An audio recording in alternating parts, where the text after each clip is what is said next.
do you kind of envision the changing media landscape? How are you kind of trying to get ahead of it? Where are you kind of reallocating resources? Great question, Jeff. Nice to see you, as always. I look at the flattening media landscape a few ways in terms of how does Porter Novelli, how do we change resource allocation? I think the first being we follow the audience, not the masthead. And what I mean by that is clearly traditional newsrooms continue to shrink. So we're really looking at creators, newsletters, pulling attention and credibility. So we are rebalancing our programs for many of our clients toward creator programs, toward trades, toward newsletters, using things like precision targeting, and making sure that they all have a measurable impact. So we're seeing a lot around the audience more than the masthead. The second thing that we're doing is we're influencing the algorithms. Yeah. And I say this not in jest, but really that editors and creators, they optimize for search and for AI discovery. AI results are now embedded in all of, I mean, not all, but like 99% of Google search results. You know, that said, I know it can mislead and hallucinate and all the things at times, but it's really critical to design messaging and channel topics that are optimized for search and as well as, you know, LLMs like ChatGPT and Gemini. So there's very much a dependence on obviously social, video, AI chatbots for all things news discovery. So we're trying to make sure that anything that we're doing, the algorithms work to our favor and work for us, not against us, if that makes sense. No, it makes complete sense because it's almost akin to word of mouth, except that the mouth is the LLM.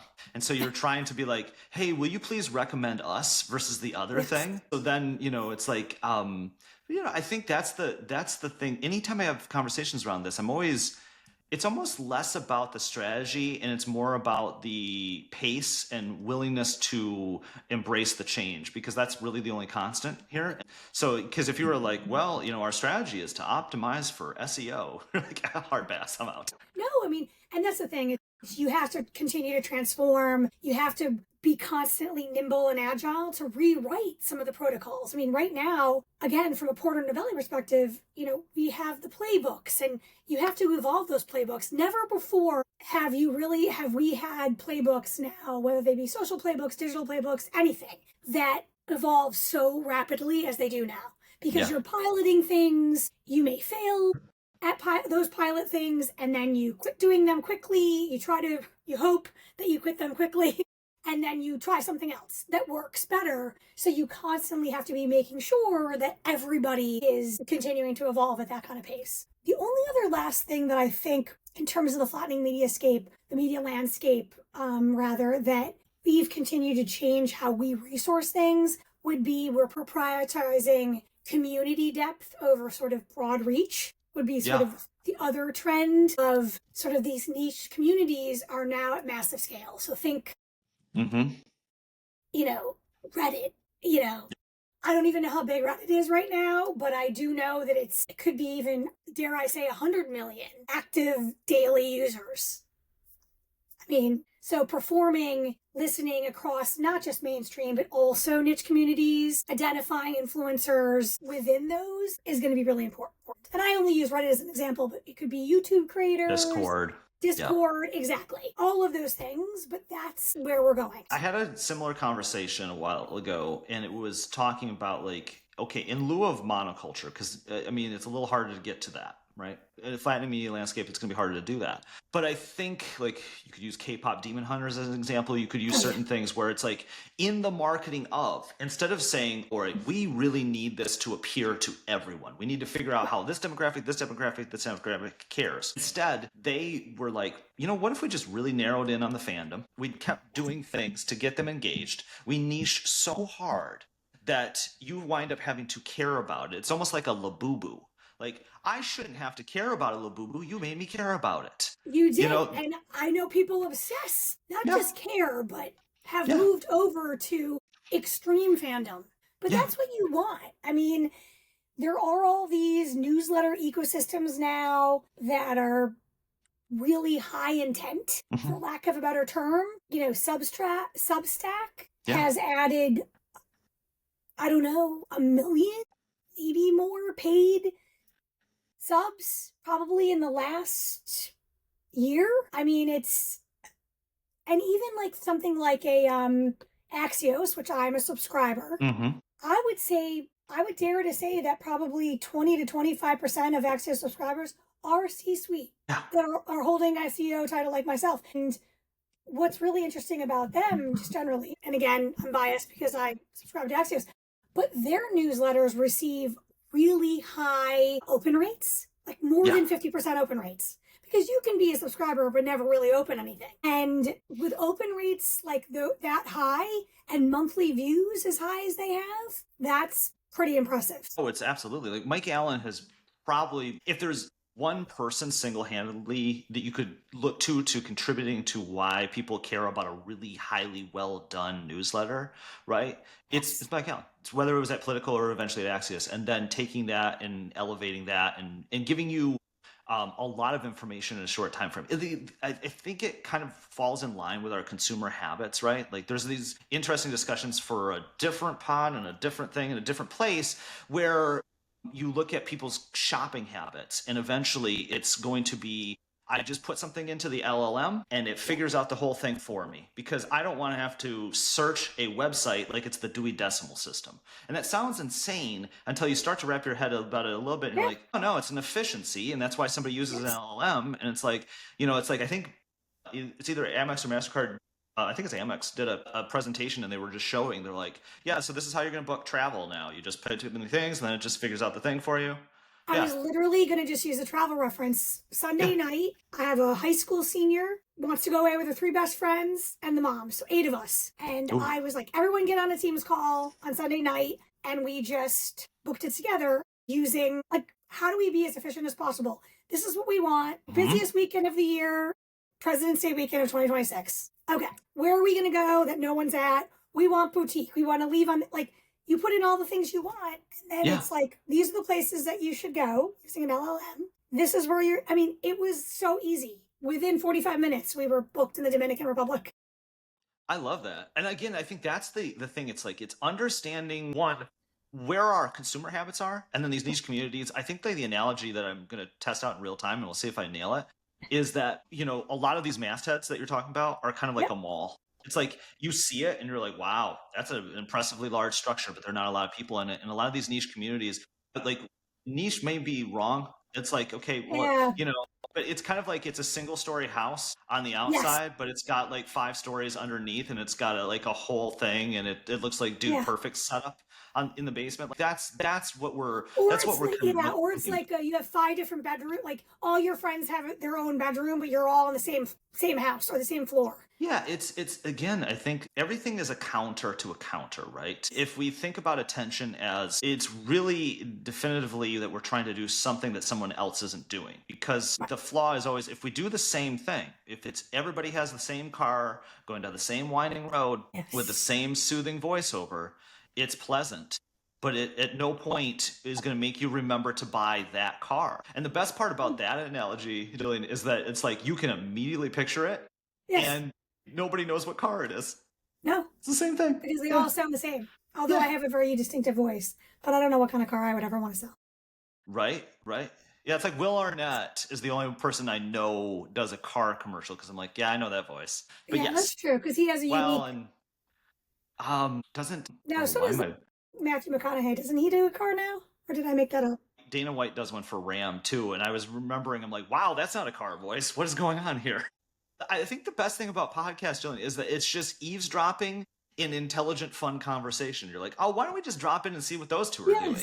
True. But so, okay, then if for natural segue, if we go to creator, then creators are driving culture with a parasocial relationship. So then, it's incumbent on long-term relationship, I'm going to assume, and figuring out who best aligns and how can you kind of tap into so you're not swimming upstream of culture. I completely agree. I mean, if you look at now more than ever, I feel like it's something like 1 out of 5, or it could be even more than that. You Americans regularly are getting their news from influencers on social platforms. I mean, that is staggering. Even now, like and I'm not going to go political, but political conventions now credential hundreds, not like handfuls, hundreds of creators now. If you just look at, I mean, I'm probably thinking of the DNC, but like any of them alongside the press, they're all, it's almost like they're right there. It's not just the press. It's like, okay, here's hundreds of creators. It's really proof that this sort of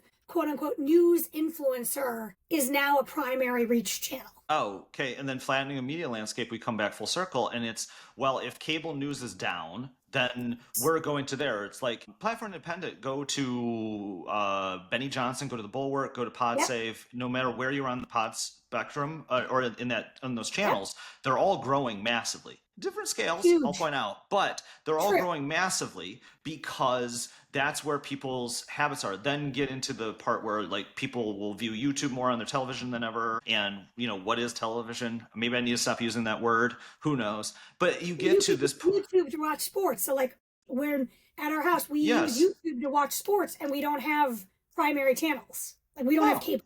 Yeah.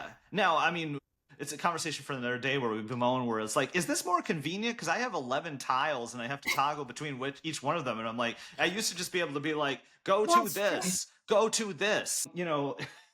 But I would say that you have more variety and diversity and you can, I don't know. I still think it's easier. I mean, certainly podcasts are continuing to grow. I mean, that's because they offer the omni-channel, you've got multimodal, like you have all these ways to engage with audiences because you can do audio, you can do video, you know, you can do social, it can be a newsletter, whatever you want it to be. And however, because people are learning different ways and, you know, in terms of how they're consuming. And there's not a constraint over like, okay, we have an A block, a B block, and a C block. We can only give you 6 minutes of information. Then we gotta have to go to a commercial for Tide. You know, it's like, now, that being said, like in that format, sometimes like I can make this a very disjointed experience if like we're having a conversation. Then I'm like, use code Creator Guild for 20% off Factor. Like you're gonna be like, was this whole thing a way to try and sell prepackaged meals? I'm like, maybe, but that's like one of the things that you have to kind of be mindful. But like they're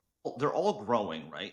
So then and I love the idea of the point to the credentialing part because obviously we're noticing, right? We're noticing that maybe above all, if I kind of try and make this as plain and simple as possible, it's that we value the experience that gives us the most entertainment with the least amount of friction. And so in that sense, right, if you go to the news example, they're maybe being able to do a 12, 14 minutes with no commercial breaks, and they give you just the deep dive on this one topic, right? People seem to love that, right? Versus the running breaking news chyron that hasn't left since 2017. We're just constantly perpetually stuck in breaking news. And then there should be a second one that stacks on it, Jillian, that's like even more breaking news, and then a third one, and then I have to raise my chin and I'm like, okay, no, seriously, it's breaking news. But like that, you know, it becomes absurdist, right? That's kind of like, if something becomes too based in friction, we leave. It's the same way, like, I don't know about you, but like anytime I get a text to donate and I'm like, I'm the home team, I am rooting for you. I want you to succeed, but I get the text to donate thing and it's like, hi, I'm Alec Baldwin sending you a text. I'm like, no, you're not. No, you're not. No. And also, why? And then you're like, also, why is Alec Baldwin spending his time? Not authentic. Yeah, no. And Alec Baldwin's like, you know, if you don't give us $3 in the next hour, I'm like, the whole world might fall apart. I'm like, oh, no, I don't like that. No, that doesn't feel right. No. Well, it doesn't feel authentic. It's not personalized. I mean, that does not feel like, that feels broad reach almost, even though they are pushing it too directly. But that's, well, you're fine. To your example, it's right. You niche down on where the attention and the eyeballs are, and you build authentically there, rather than being like, you know, well, it's pretty easy for us to send 100,000 texts. We might as well do it. And you know what? You brought up advertising before. I don't mind when I get pushed an ad, even when it's on a creator channel, because as long as they tell me how long it's going to be, like they'll say, it's this many seconds. They're all in the upfront. So it's like, this is how long it's going to be. I'm going to get it out of the way. And then we're going to go about our business. And then you're going to just have full content from here on out. I don't know. It's a little bit unapologetic. It's not trying to hide it. It's very transparent. about Yes. how much time it's going to be. It's upfront. And if I'm turned off by it, then I can exit out.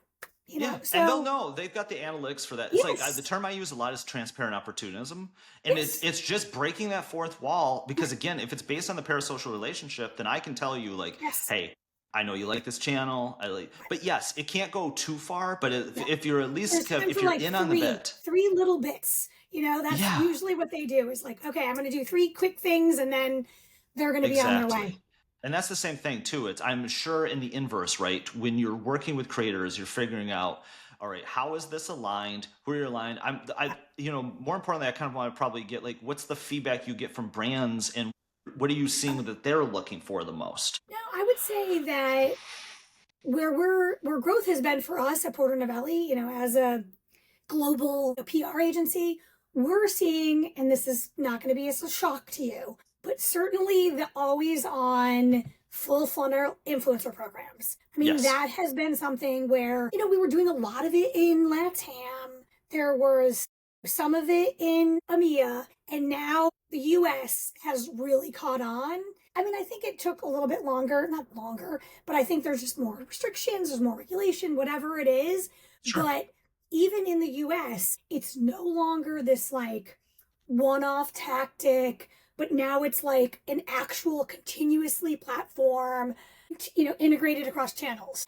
We're activating creators throughout sort of the customer journey. So, like, you're getting them full, from awareness all the way to advocacy, to actually Yeah, advocating and then you're allowing sort of consistent cultural relevance. You're getting, repeatable measurables, redirecting and measurable business outcomes. So for me, that has definitely been the most transformative thing is influencers because you now have sustained brand storytellers yeah, and they're efficient, they extend content value, and they really fuel this like cross channel campaigns with credibility. And that's what you want. You again want that sort of credibility, authenticity. So I think that to me, to not have it be a one off tactic, to have it be really entrenched. So mm-hmm. you could have a campaign that runs, I mean, maybe not all year, but certainly for months. Yeah. No, there's an exponential value in the 5th, 10th, 15th time you've done something Yes. with a creator, and eventually they learn also insights, Yes. and they can help you optimize. They can help you optimize the algorithm better than anyone because again, their whole business is built on if I don't optimize the algorithm, I go away. And so, I mean, that's also the parable in this, right? They're always going to be like, I will tell you if this is incongruent and I can't do it. They're like, I would love to get paid. Trust me, Jillian, I would love the money. But if this is going to make people be like, oh, this is sus and it's cringe and I don't want to engage with it, then I'm out. A question I I've appreciate never. that. Right. Hell yeah, I love the candor. It's a question I've never been able to ask on any of my mini pods. I am too busy. One of the things I think about is for my generation, like elder millennial coming up, it was social media manager was like if you were coming in entry and you wanted to like get the Six Flags fast pass to try and get into like CMO level, like it was a way. And again, this is where my bias may show, so tell me if I'm wrong. Okay. I think if you're coming into an org right now and you're super green and you're working on creator, I think you have the ability to hit the fast pass button if you get it right.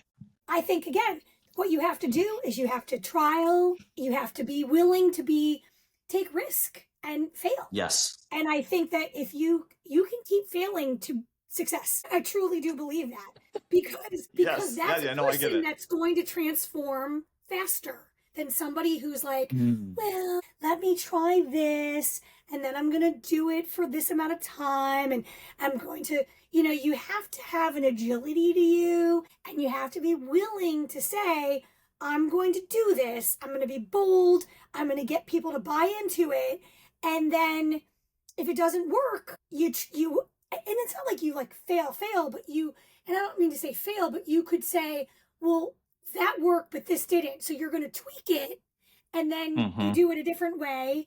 And then you're more successful, tweak it further, you're more successful. So yeah, if you get it right, I agree with you. Fast pass fast pass. And another thing that we're actually, in addition to influencer, that we're seeing a lot of growth on is social listening and culture foresight.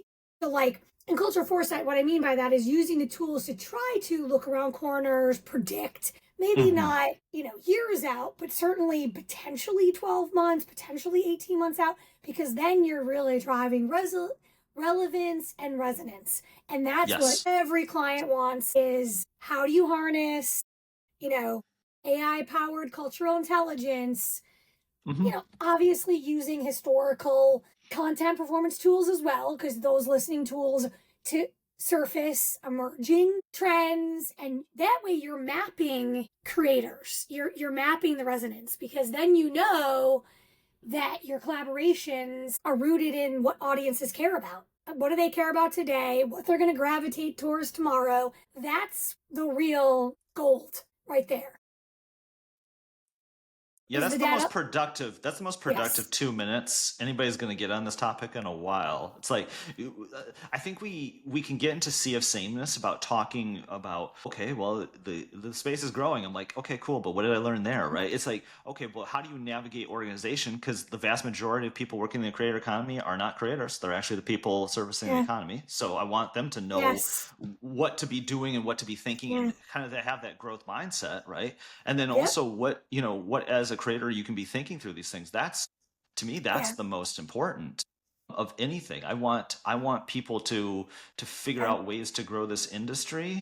And it doesn't have, like, the one thing too when you're talking is being mindful. Like, I think it's really good to be cross-functional, to like have spent a little time as a creator, to have spent a little time on brand, and then be at agency to know all of them. Because then you're going to be like, oh, well, of course they don't just want vibes, they want a report. Oh, that makes sense.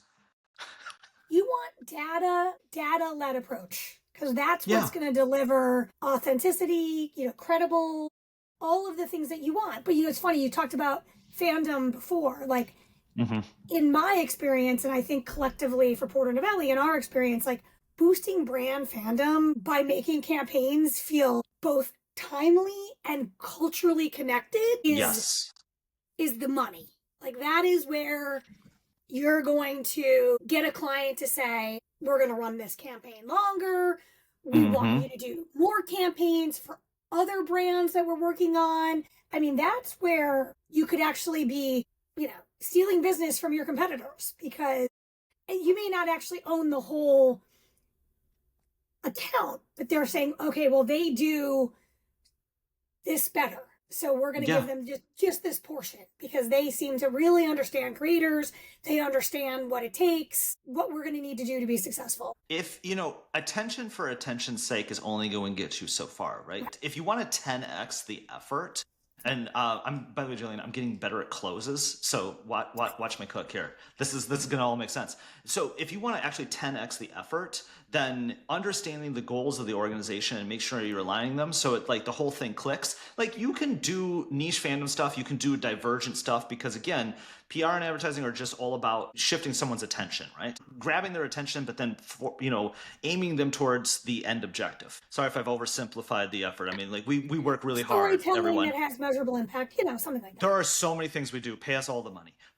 But in order to 10x that, you really do have to have, it has to build on itself. It has to be like, okay, well, this odd thing led to this odd thing, which then this, maybe I didn't make sense of it at first, but I'm like, oh no, I see. There's a logical track to what they're doing. And so to bring that full circle, what is the thing that's going to 10x the creator economy? What is the thing that's going to, like, put all of this together and be, because it's doing well. I think there's some people that are biased and impatient, clearly, that are going to be in this audience, right? And be like, well, why isn't it here? And it's like, well, I mean, everything has to grow and it has to show data, right? So is there something you can point to, or is it just time? It's data-led, it's time. I mean, one of the other things, it's funny, you kind of led me into a little bit of a different direction, but I think the point is still relevant, is that you have to also brand safety, risk management, the role of brand champions.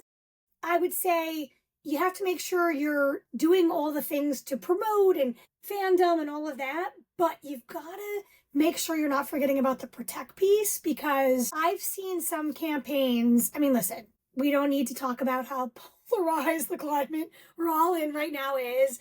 Misinformation, cancer culture, reputational volatility, like all headwinds, tailwinds, all the things you want to say. But I think if you are doing the protection measures and you have ongoing monitoring and you're doing rigorous influencer vetting, because everyone's been burned. Yeah. And I think people are, Very and fair. if people said that they haven't been burned, I think they're lying. Because they don't want to admit they've been burnt. I think that's the that first you rule have, of the club. seriously, you have to have authentic champions, whether they're creators, also advocates, employees. Like, you have to make sure who can really credibly stand for the brand, who can make sure you're amplifying positive narratives. It's all like neutralizing detractors when issues arise. That's all very important as part of being a creative as well. So I guess for me, I talk a lot about risk. I talk about being bold and making sure that you fail and all those things. But you really have to ensure that influencer programs in particular safeguard, and strengthen brand trust, because that's really important. Your favorite, boldest, most, dare I say, unhinged brands have somebody that's very focused on risk mitigation. There's always, I can, like, even a Duolingo or a Liquid Death or anybody that you will point to, they have somebody who is like, our North Star is this, and we have that locked in, so now we can go cook and do all these amazing things. That's the key to it. I think you've unlocked something in a very plain way of just saying, like, look, if you can, we've established you have the benefit of culture. You have the benefit of culture, and you have the benefit of attention, and in seemingly the best and most positively trending way of where people are spending their time and getting their attention. But you still have to make somebody feel safe about it, and just be in recognition that the person making decisions who may need to feel safe about it might not know what Italian brain rot is. And so that's okay. Bring them along. Bring them along and make them feel safe about the process. And that's probably the 10X. I do think that safety is one, in terms of your brand champions, is really important. I mean, it's just anybody that's a creator, if you're not thinking about that, then shame on you. You don't have a very good agency partner, or you just, I don't know. But it doesn't have to be, in terms of like the time consuming part of it, it becomes time consuming if you don't do it. It's like, again, it could be 10% of 100% of the time that is spent, but it still needs to be done. Yeah. No, I could not agree. Bring the data. Yes. Mitigate the risk. Probably don't lead with, hey, it's vibes. Honestly, it's like the flash is for the end consumer. Yes. Weird advice, but on the back end, make it sound as boring and akin to tax accounting as possible. Yes. Trust me, it will work. Yes. Bury them in the nothingness of what you're going to. Yes. Agreed. Very funny. I'm not going to name this episode Burying Them in Nothingness, but I think they get the point. Yes. Jillian, I could not appreciate this more. Thank you. You always are very fun. I think I love our chats because you're very fun and you make it very educational, but with humor. Well, good. It could be a Seinfeld episode, I feel like. You are like a walking Seinfeld episode. What's the deal with influencers?